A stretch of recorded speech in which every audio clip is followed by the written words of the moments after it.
नमस्कार मेरे प्यारे भाइयों और बहनों, आप सभी को Sharma sir India YouTube channel पर स्वागत है। आज का रीजनिंग का पहला क्वेश्चन देखिए क्या है। ये आपका सीटिंग अरेंजमेंट अथवा पजलिंग से है। पहले सवाल में क्या बोला है, P Q R S T and you are sitting in a row facing the north.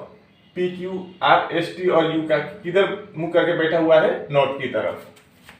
तो हम बना लेते हैं ऐसे, नॉर्थ की तरफ। कितने आदमी है, 6 आदमी है। You and T R sitting in the centre. You और टी किधर बैठा हुआ है, बीच में बैठा हुआ है। P and Q R at the two ends, मतलब पी और क्यू दो छोर पर बैठा हुआ है। पी इधर क्यू, पी और क्यू क्या बोला है, दो छोर पे बैठा हुआ है। ऐसा भी हो सकता है, या क्यू इस साइड में और पी इस साइड में, ऐसा भी हो सकता है। अगर इधर नॉर्थ है तो आपका लेफ्ट इधर होगा ये, और राइट इधर होगा। अब आसान हो जाएगा। देखिए, अब हमको नहीं मालूम कि P इस साइड है कि इस साइड है, या Q इस साइड है कि इस साइड है। P and Q are at the two ends, ये हमने कर लिया है। अब उसके बाद देखिए, R is sitting on the left of P। R किधर बैठा हुआ है। अब मैं टोटल कितना, 6 आदमी है, तो 1 2 3 4 5 6 आदमी के लिए ये 6 जगह है। इधर first second third fourth fifth six, 6 जगह है। R is sitting on the left of P। P के लेफ्ट साइड में कौन है, R है। तो लेफ्ट साइड किधर होगा, P की इससे लेफ्ट साइड इधर होगा, तो इधर जगह ही नहीं है, तो P इधर होगा, मतलब इधर Q नहीं होगा। तो P इधर होगा और Q इधर होगा। Q इधर। अब देखिए, R is sitting on the left of P। R किधर बैठा है, P के लेफ्ट में, तो R यहां आ जाएगा। ठीक है। अब U and T are sitting in the centre. U और T कहां बैठा हुआ है, बीच में बैठा हुआ है। लेकिन यह नहीं बताया कि कौन किस साइड में, लेफ्ट साइड में या T होगा या U होगा, ये नहीं बताया है। तो हम कुछ भी एक लिख सकते हैं, ऐसा भी लिख सकते हैं, या U इधर T इधर भी लिख सकते हैं। अब कौन छूटा है, P Q R, S छूटा है, तो S इधर हो जाएगा। अब P Q R S T U सभी आ गए अपने अपने जगह पर। अब यहाँ पर who is sitting at the immediate right of Q। Q की नजदीकी दाएं की छोर पर कौन बैठा है, Q की नजदीकी दाएं छोर पर कौन है, S है। यानी कि आपका ए वाला ऑप्शन सही जवाब होगा यहाँ। ये अगला सवाल आप ध्यान से पढ़िए, यहाँ पर बिना पढ़े ऐसा मत कीजिए। Select the word that cannot be formed using the letters of the given word, using this letter as many times as it appears in the given word. यहाँ पर जितने भी वर्ड दिए गए फंडामेंटलिज्म सब में, यहाँ पर जितने बार दिए गए हैं उतने बार हम यूज कर सकते हैं। मानिए कि यहाँ पर ई एक बार है तो एक बार, एम 2 बार है तो 2 बार यूज कर सकते हैं। वैसे ही कौन कौन सा वर्ड, यहाँ पर 4 वर्ड दिए गए हैं, कौन कौन सा वर्ड यहाँ से बनाया गया है वो हमको पहचानना है, और जो नहीं बनाया गया है उसको आपको टिक करना होगा। यहाँ पर लिखा है डेट कैनॉट बी फॉर्म, मतलब इस यहाँ से लिए गए सबसे नहीं बनाया गया है या नहीं बनाया जा सकता है। तो चेक करते हैं मेटालिज्म में, METALISM, मेटालिज्म यहाँ से बन सकता है, मतलब ये नहीं होगा। अब डेंटलिज्म, DEN, रुकिए इसको आप F समझ जाएंगे बाद में, फिर इसको मैं E बना देता हूं। DENTALIUM, डेंटालियम भी हो जाता है, तो ये डेंटालियम भी नहीं होगा। अब तीसरा सेंटीमेंट, SENTIM, ई नहीं है, ई खत्म हो गया, एक बार यूज किया है। उसके बाद N है, फिर T भी नहीं है, मतलब ये वाला नहीं बनाया जा सकता है। अब फिलामेंट का चेक कर लेते हैं, लास्ट का एक बचा हुआ है तो उसको देखते हैं। FILAMENT, फिलामेंट भी बनाया जा सकता है, मतलब आपका सेंटीमेंट वर्ड यहाँ से दिए गए सबसे अगर एक एक जितना बार दिया गया वर्ड है उतना बार ही यूज करें तो ये सेंटीमेंट नहीं बनेगा, बाकी तीनों बनेगा। ठीक है, अब ये तीसरा सवाल देखिए, स्टेटमेंट में क्या दिया गया है, B is greater and equal to C is greater than D, comma G is greater than F is greater and equal to E equal to D। Conclusion में क्या बताया गया है ये बताए। अब इसमें एक नियम है, आप याद रखिए, ऐसा और ऐसा नहीं। अगर आप यहाँ है तो मान लीजिए ये दरवाजा खुला है, इधर खुला है ना, आप इधर से इधर दरवाजा पार होके इधर जा सकते हैं, लेकिन आप इधर होने है तो यहाँ पर अगर ऐसा सिंबल हो तो आप दरवाजा लॉक है तो आप यहीं अटक जाएंगे, आप उधर पार नहीं हो सकेंगे। ऐसा नहीं होगा, इसमें होगा। बस इतना ही आप याद रखिए तो आपका ये अच्छा खुद ब खुद आप कर पाएंगे। ऐसा हो तो दरवाजा खुला है तो आप पार हो जाएंगे, दरवाजा पार होकर उधर जा सकेंगे। ऐसा हो तो दरवाजे से आप नहीं जा सकेंगे, दरवाजा क्लोज्ड है। अब इसको हम देखते हैं, हम B से दरवाजा खुला है, C तक पहुंच गए, C से भी दरवाजा खुला है, D तक पहुंच गए। अब इधर नहीं है कॉमा। अब दूसरे इसमें क्या है, D बराबर क्या है E है। अब यहां पर क्या बोला गया है, B बड़ा किससे, E से, B बड़ा E से। अब D बराबर क्या है आपका, D बराबर E है, मतलब D बराबर E है तो हम यहाँ E लिख दे तो क्या होगा, D बराबर E है तो B बराबर B is greater and equal to C and C is greater than E, मतलब C बड़ा है किससे, E से, और B बराबर और बड़ा है C से, मतलब B बड़ा है E से भी, तो B बड़ा है E से, ये सही हो गया। B is greater than E, ये सही हुआ है। अब दूसरे में देखिए, दूसरे में क्या बोला है, C बड़ा है E से, C इज ग्रेटर देन या बिगर देन E। D के जगह पर हम E भी लिख सकते हैं क्योंकि D बराबर है E। अब C और E में कौन बड़ा है, C बड़ा है E से, क्योंकि D बड़ा है तो D छोटा है तो E भी छोटा हो जाएगा, तो C बड़ा है, ठीक ही है। तो यहाँ पर क्या दिया गया है, C बड़ा है E से, तो ये भी सही है। तो कौन सा होगा आपका, both A1 and 2 are true, आपका B वाला सही होगा। इस सवाल को देखिए, ये आपका डायरेक्शन और डिस्टेंस के सवाल एक ही साथ है। Akash start driving from point X, क्या है वो, पॉइंट X से, मानिए कि ये पॉइंट X है, यहां से क्या किया उसने, and drives 14 kilometre towards north, north उत्तर की तरफ कितना चला गया, 14 किलोमीटर उत्तर की तरफ चला गया। अगर इधर चला गया तो इसका लेफ्ट इधर होगा और राइट इधर होगा, बस towards north. Then he turns right, उसके बाद वो दाएं और मुड़े और ड्राइव्स 8 किलोमीटर, उसके बाद कितना चला गया, इधर 8 चला गया। आपका यहाँ 14 किलोमीटर ये वाला हो गया, उसके बाद राइट 8 वो भी हो गया।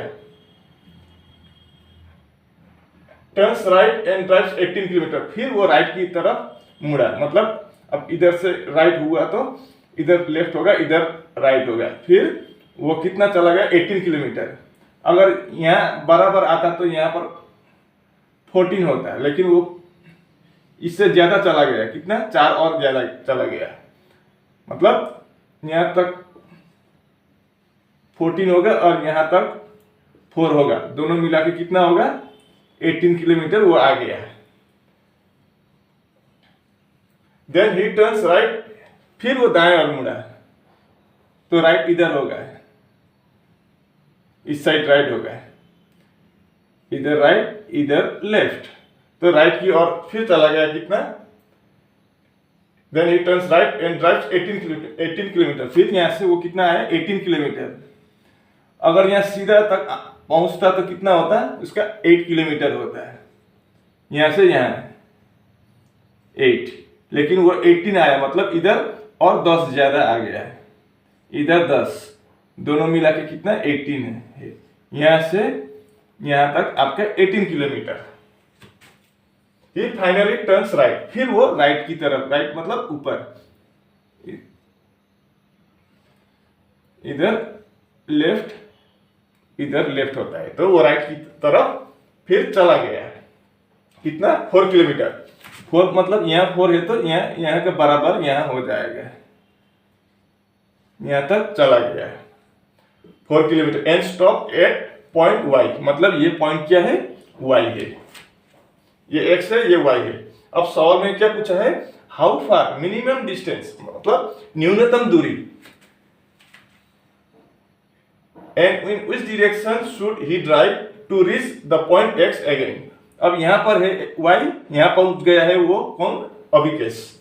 यहाँ से गाड़ी चलाते हुए इधर चला गया 14 किलोमीटर, फिर राइट की तरफ मुड़कर 8, फिर राइट की तरफ मुड़कर 18 किलोमीटर चला गया, फिर राइट की तरफ मुड़ के 18 किलोमीटर, फिर राइट की तरफ मुड़ के 4 किलोमीटर चला गया। ये भी 4 किलोमीटर है। अब जहां पहुंचा है वहां से आपका उसका स्टार्टिंग पॉइंट कितना दूर है और किस साइड में है, वही पूछा है। तो यहां से यहां तक की दूरी कितना होगा? इसके बराबर होगा, मतलब 10 किलोमीटर। मतलब इन दोनों में एक होगा, ये 3 और 4 नहीं होगा। अब पूछा है क्या? इन विच डायरेक्शन, मतलब इधर से इधर किस डायरेक्शन होगा? ऊपर नॉर्थ, नीचे साउथ, इधर ईस्ट, इधर वेस्ट। तो इस साइड क्या डायरेक्शन होगा? यहां से यहां तक जाने के लिए आपका वेस्ट डायरेक्शन, यानी कि आपका 10 किलोमीटर वेस्ट हो जाएगा आंसर।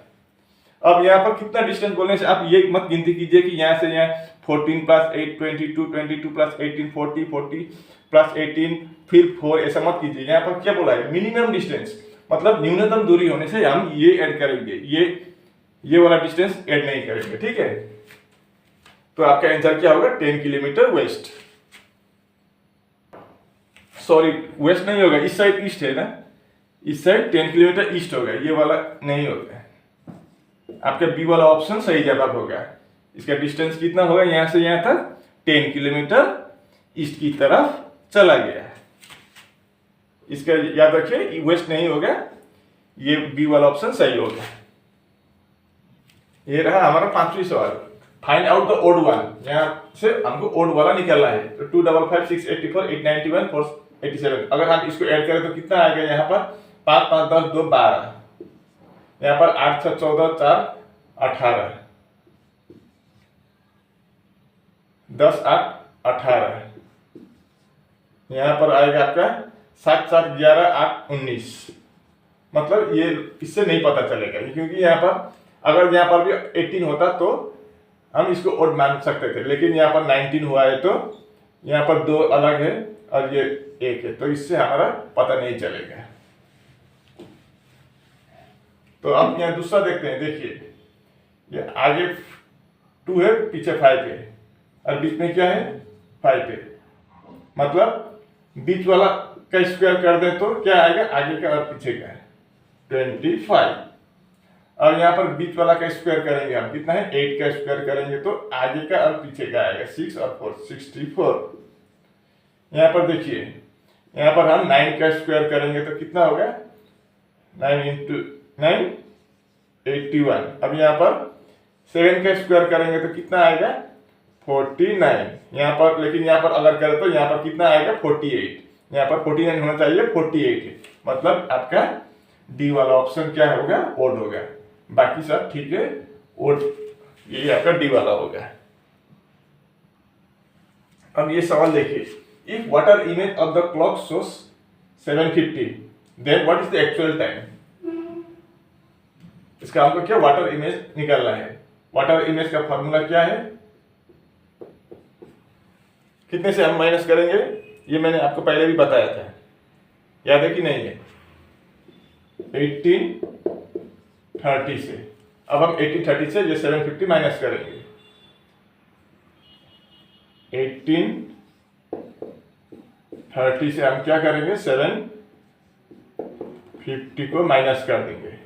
अब 30 से हम 50 माइनस नहीं कर पाएंगे, तो इधर से 1 ले आना होगा। इधर से 1 लाने से कितना होगा? 40 तो नहीं होगा। 30 में 1 लाने से 4, ऐसा नहीं होगा। क्या होता है? ये घंटा है, ये मिनट है, तो इधर से 1 घंटा जाएगा तो किधर होगा? इधर कितना होगा?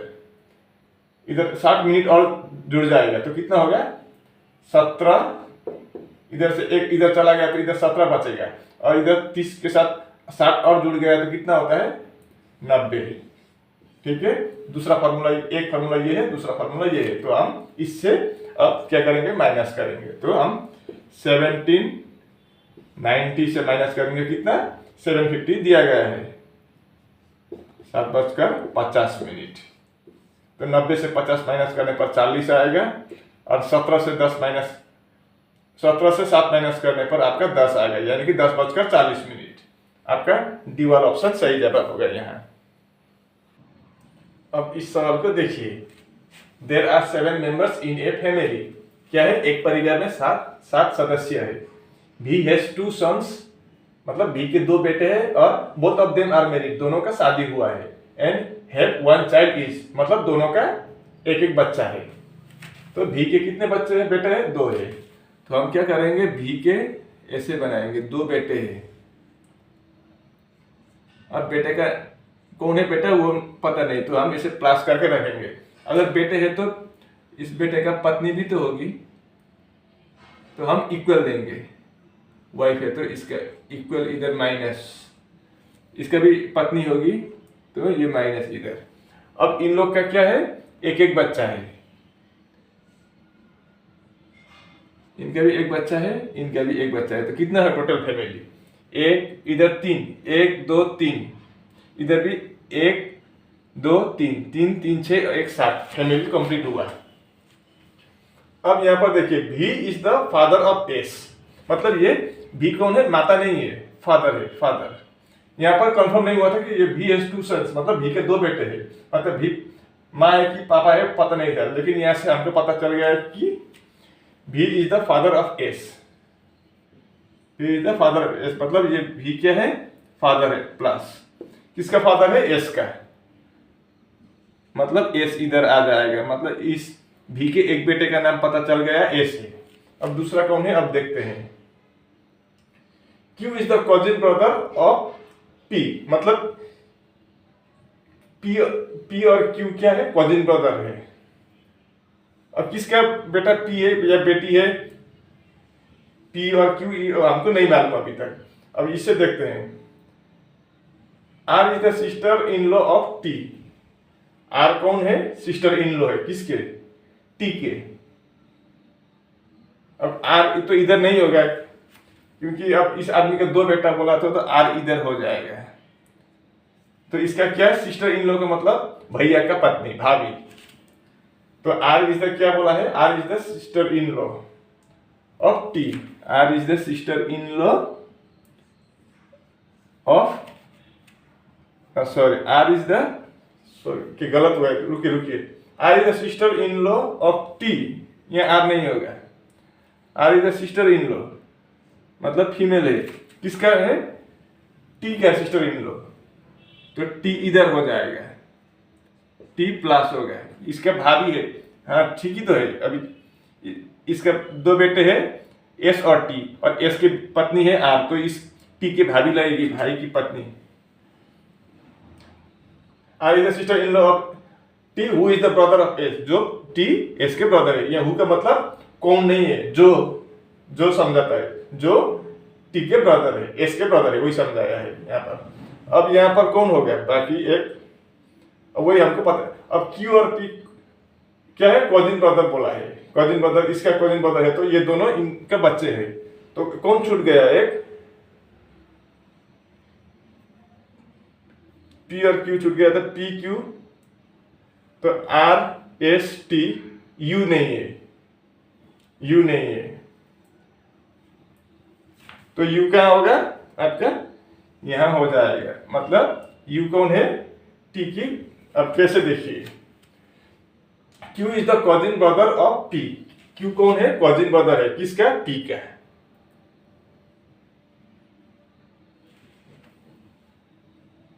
Q is the cousin brother of P, who is the daughter of you, you के डॉटर बोला है, तो यू के डॉटर कौन है, तो फिर पी है। तो इसका कजिन ब्रदर कौन है, क्यू है। क्यू क्या बोला है, क्यू को कजिन ब्रदर, मतलब क्यू प्लस है, brother Q is the cousin brother of P, P के कजिन ब्रदर कौन है? Q, cousin brother of P, who is the daughter of U, मतलब ये क्या है? डॉटर है, जिसकी किसकी डॉटर है? U के डॉटर है, U के डॉटर मतलब T का भी डॉटर है, ऐसा बनेगा। अब सवाल में क्या पूछा है? How is P related to V? P V के क्या लगते हैं? V के क्या लगते हैं? P, तो क्या लगेगा? V का बेटा है T और बेटे के बेटी है P, तो बेटे के बेटी को क्या बोलेंगे? आपका ग्रैंड डॉटर या पोती। आपका डी वाला ऑप्शन सही हो गया। अगर क्लियर नहीं हुआ तो मैं इसको एक बार मैं रिपीट करूंगा, 1 मिनट मैं दोबारा इसको आपको बताऊंगा। क्या बोला है? V has 2 sons and both of them are married and have 1 child, मतलब V के क्या है? 2 बच्चे हैं, 2 बेटे हैं, एक बेटे इधर एक बेटे इधर, एक बेटे इधर होगा एक बेटे इधर होगा, और इनके क्या है? विवाहित है, तो इसकी भी पत्नी होगी और इस बेटे की भी क्या होगी? पत्नी होगी। पत्नी इधर लिख देता हूं मैं, और इन दोनों के क्या है? एक एक बच्चे हैं। अब क्या बोला है? V is the father of S, V father मतलब V क्या है? पुरुष है। अब किसके फादर है? S के, तो हम S इधर भी लिख सकते हैं इधर भी लिख सकते हैं, इधर ही होना चाहिए, कोई जरूरी नहीं है, इधर भी लिख सकते हैं हम। V क्या है? S के फादर है, ये खत्म। अब R is the sister in law of T, R कौन है? T के सिस्टर इन लॉ है, और T कौन है? Who is the brother of S, मतलब जो R क्या है? सिस्टर इन लॉ, भाई है T का, जो S के भाई है, मतलब S का भाई कौन है? T है, तो S का भाई कौन होगा? T होगा। और R को T का क्या लगता है? R भाई, मतलब R इधर आ जाएगी। अब Q is the cousin brother of P, P कौन है? Q कौन है? कजिन ब्रदर है, किसका? P का।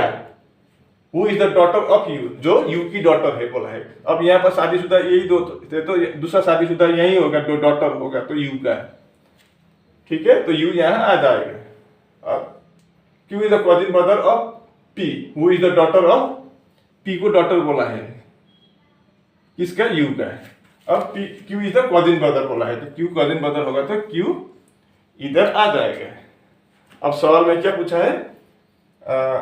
How is P related to V, P क्या लगता है? V का, तो V के बेटे है T और बहू है U, और इन दोनों के एक बच्चे है P, तो बेटे के बेटी को क्या लगेगा? पोती लगेगा, यानी कि ग्रैंड डॉटर, ठीक है। इस सवाल को देखिए, arrange the following words in a logical and meaningful order. अब यहाँ पर कभी कभी हम कंफ्यूज हो जाते हैं। देखिए क्या है? आसाम है, अर्थ है, एशिया है, काजीरंगा है, इंडिया है। अब हम इसको छोटे से बड़ा करेंगे या बड़े से छोटे करेंगे या छोटे से बड़े, वही कंफ्यूज हो जाएंगे। तब क्या करना? आप अगर कंफ्यूज हो जाएंगे तो ऑप्शन को देखना। ऑप्शन में क्या है? आगे 2 है, तो 2 का मतलब अर्थ, यानी कि हम बड़े से छोटे की तरफ आएंगे, ठीक है। वही कंफ्यूज आपको क्लियर, इसी से आपका कंफ्यूज क्लियर हो जाएगा, डाउट। नहीं तो कभी कभी आप काजीरंगा सबसे छोटा है, आप 4 को ऐसा करेंगे, 4 सबसे छोटा काजीरंगा है तो 4 देंगे। काजीरंगा से थोड़ा बड़ा क्या है? आसाम है, तो हम आसाम को करेंगे 1। आसाम से बड़ा क्या है? इंडिया है, तो हम करेंगे 5। और इंडिया से बड़ा क्या है? एशिया है, तो करेंगे 3। तो उससे बढ़िया क्या है? बड़ा क्या है? अर्थ है, तो 2। ऐसे करेंगे आप, तो देखेंगे तो यहाँ ऑप्शन में नहीं है, तो आप कंफ्यूज हो जाएंगे। तो क्या करेंगे? कर सकते हैं इसका उल्टा भी, इसको कर देने से भी हो जाएगा। तो 2 3 5 1 4 कहाँ पर है? 2 3 5 1 4। देखिए 2 पर क्या है? अर्थ है, सबसे बड़ा अर्थ है। उसके बाद 3, इस अर्थ के बाद पृथ्वी के बाद एशिया, एशिया के बाद इंडिया, इंडिया के बाद आसाम, और आसाम में है क्या? काजीरंगा। विश्वास है कि आप इसको अच्छी तरह से समझ गए होंगे। अगर वीडियो अच्छी लगी तो लाइक शेयर और सब्सक्राइब जरूर करना। आज के लिए बस इतना ही। राधे राधे।